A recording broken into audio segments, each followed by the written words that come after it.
3 matches to go here at the Fitzgerald Fieldhouse. It's a top 20 duel between Ohio State and Pitt. Panthers with the 1-point lead for now, but the Buckeyes with all the momentum. And Greg, duels like this just great for the sport. The lower sections here at the Fitzgerald Fieldhouse are full. You love to see non-conference battles with this much importance here in mid-December.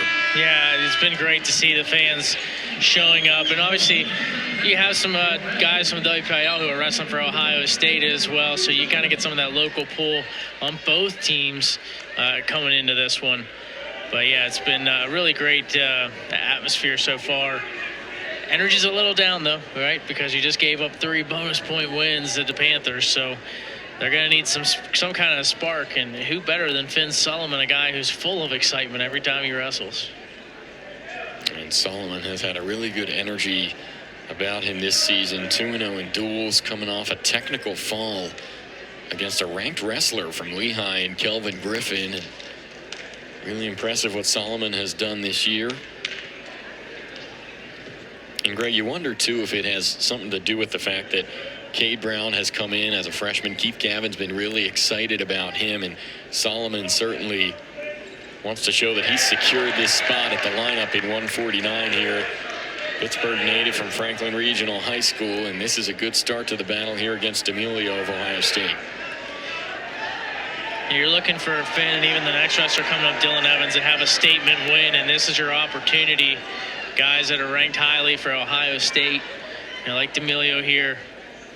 If Solomon can get this big victory, not only does it help the team portion, but really it's going to help secure, hey, he's not just an NCAA qualifier. He's someone that's going to contend. We talked earlier about the advantages you get from seeing a wrestler once, the changes and adjustments you can make the second time.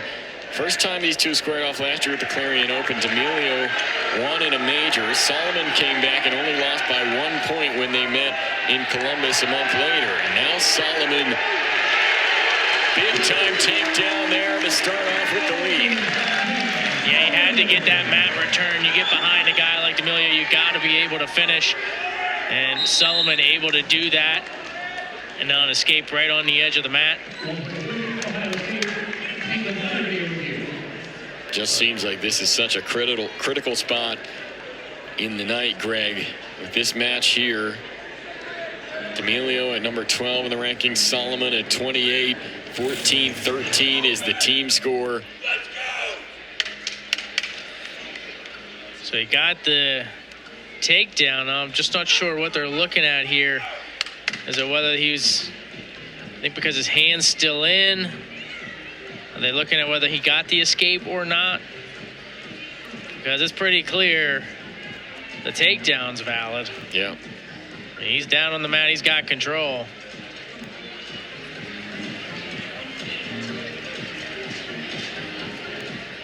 But this is a referee timeout to take a look.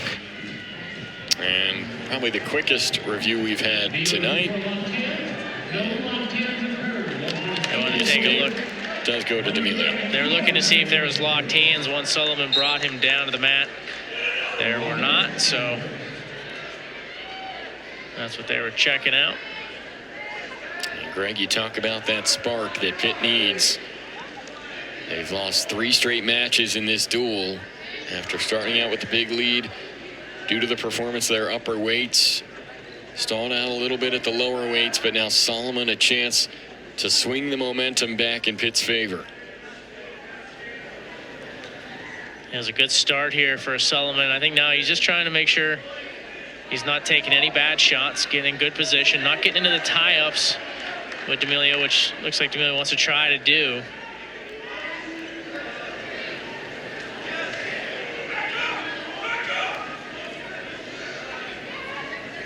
So they'll tie up here on their knees. And we'll get a stalemate. So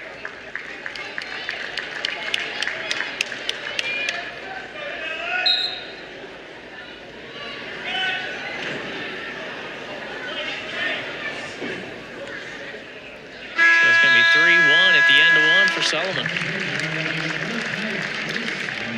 So Solomon will enter the second period with the lead. We'll start on bottom. You want to see a strong start off the whistle if you're the Panthers. Not much movement off.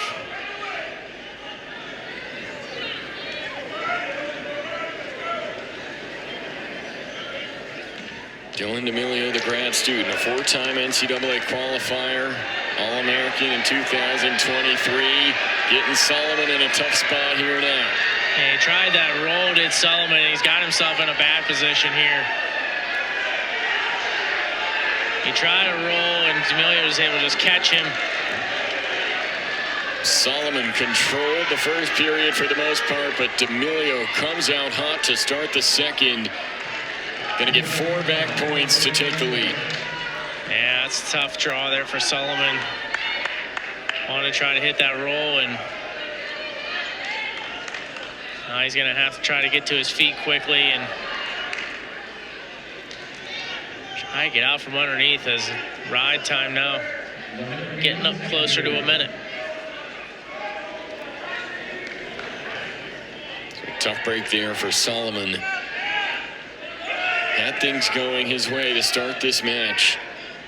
You can see Keith Gavin in the background of the shot. Knows the importance of this one for the duel. But his Panthers have yet to achieve that much-needed upset he knows they're going to need in order to secure the win in this duel, with just 2 matches coming after this.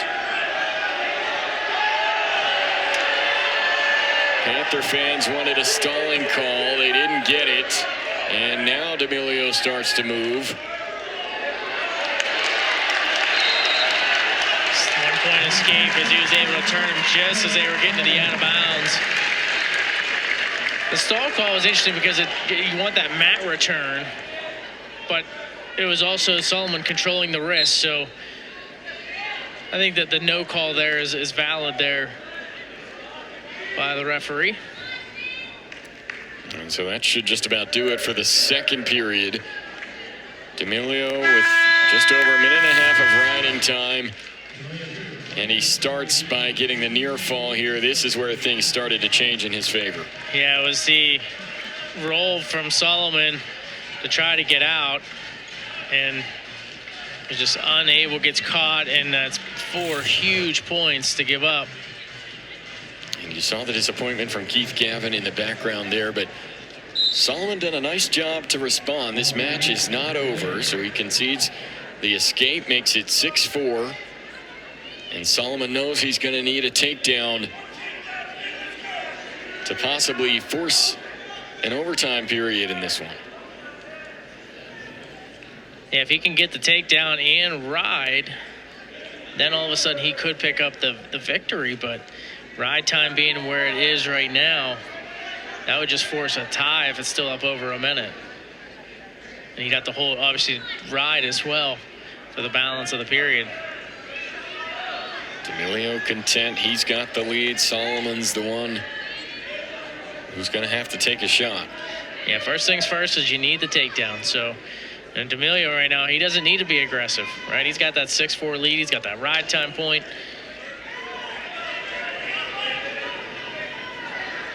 Now down to a minute left. Solomon's going to have to do something here. Yeah, at what point do you go, Greg?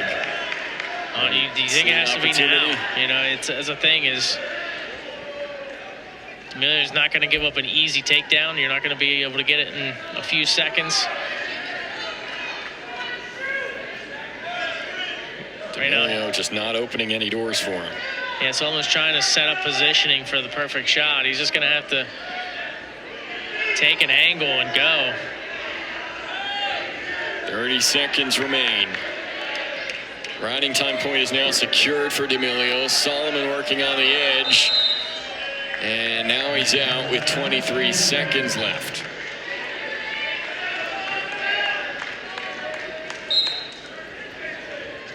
Now Solomon goes after him. D'Amelio trying to circle, but backwards at the same time, so a stall call. And here goes Solomon. There's the shot he needs, trying to get to the cradle.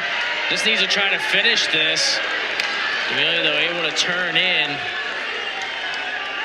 Solomon gets behind, but not going to be able to bring D'Amelio down to the mat. And with the ride time point, it'll be a 7-4 win. hard-fought battle, certainly from Finn Solomon, doing all he could to get that closing takedown against D'Amelio, but just not quite enough, as Dylan D'Amelio wins a close one in the decision at 149. Yeah, you can see not quite behind him there, but then here he does nice drag by, gets behind, but he's not going to be able to get him down to the mat in just 2 seconds.